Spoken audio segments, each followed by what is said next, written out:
Vamos chamar a nossa próxima autora, Roseles Bittelbrun. Roseles vai falar de você, né, Roseles? Olá, como vão todos? Eu estou aqui hoje um pouco rouca, mas eu acho que dá para falar um pouquinho. Então, meu nome é Roseles Bittelbrun, eu moro em Brusque, Santa Catarina. Eu fui casada durante 39 anos, hoje eu sou viúva, com 3 filhos e 7 netos. Então, a minha vida ela pode ser dividida em 2 momentos: antes da psicologia analítica e depois da psicologia analítica. E para entender um pouquinho, então eu vou dar uma gotinha da minha história para vocês. Os meus pais, eles sempre foram religiosos e nos ensinaram o caminho da fé. E eu, né, também quis trilhar um caminho espiritual para a minha vida. Então, eu fui na busca disso através de retiros, de estudos, missas, orações, enfim, todos os recursos possíveis. Trabalhei também muito na minha paróquia, em várias pastorais, né? Mas era uma coisa que não batia, era uma coisa que tinha sempre uma inquietação interior, como se algo faltasse, como se algo precisasse ser contido. Teve um tempo que me foi possibilitado fazer os exercícios espirituais de Santo Inácio. Esses exercícios foram um marco na minha vida. Algo mudou depois que isso aconteceu. Só que, com o tempo, aquela ansiedade, aquela angústia, aquela falta, ela continuou e ainda com mais força.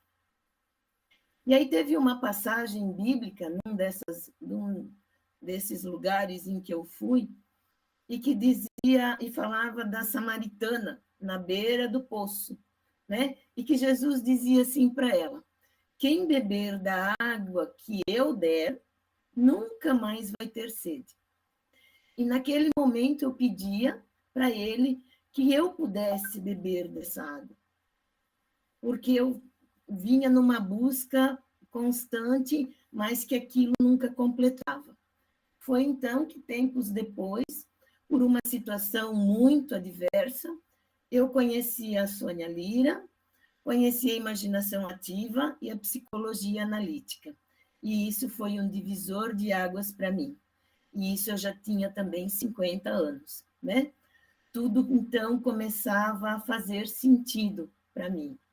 Então, eu fui convidada a fazer o primeiro pós da psicologia da religião oriental ocidental como ouvinte, porque até então eu não tinha nenhuma graduação, né?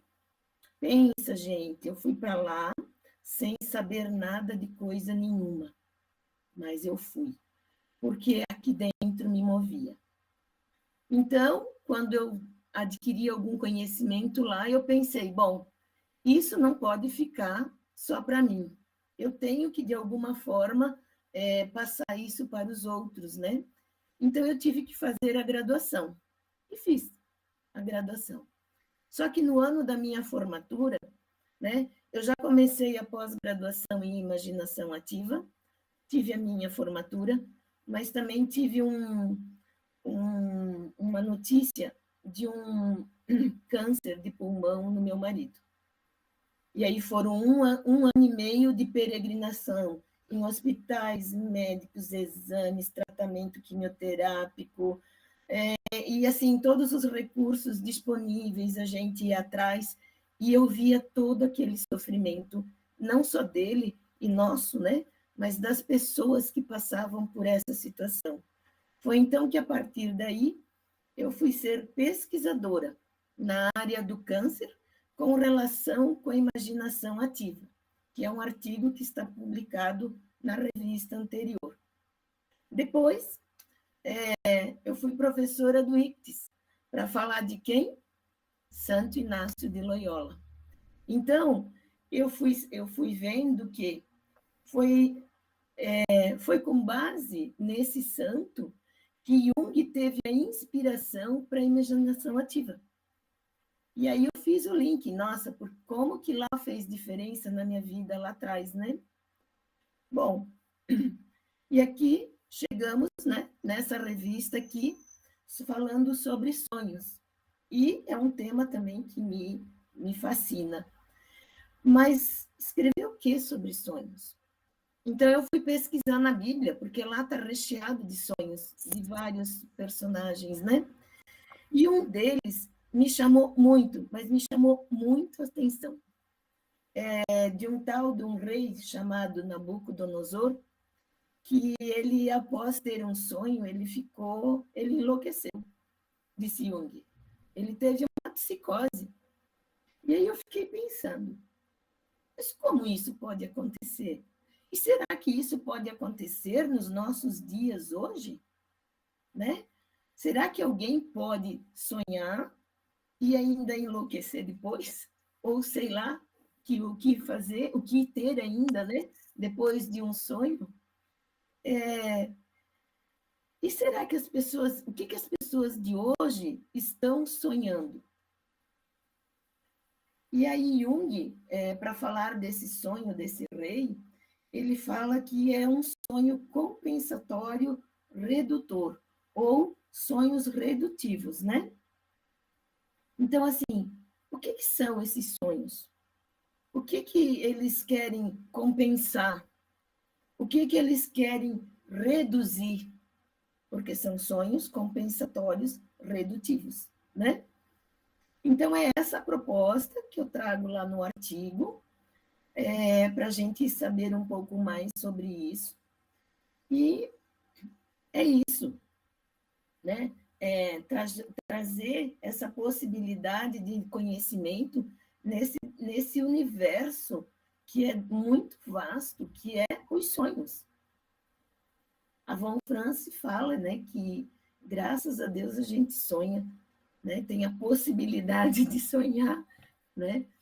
Mas então é isso. Vamos trilhar juntos esse caminho.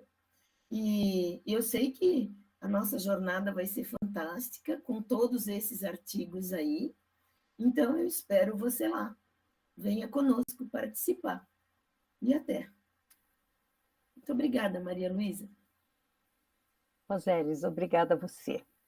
Obrigada por trazer mais esse aspecto, mais esse olhar diferente sobre os sonhos, que vai ampliando a nossa visão, né? E, claro, aprofundar na jornada, tá? Isso.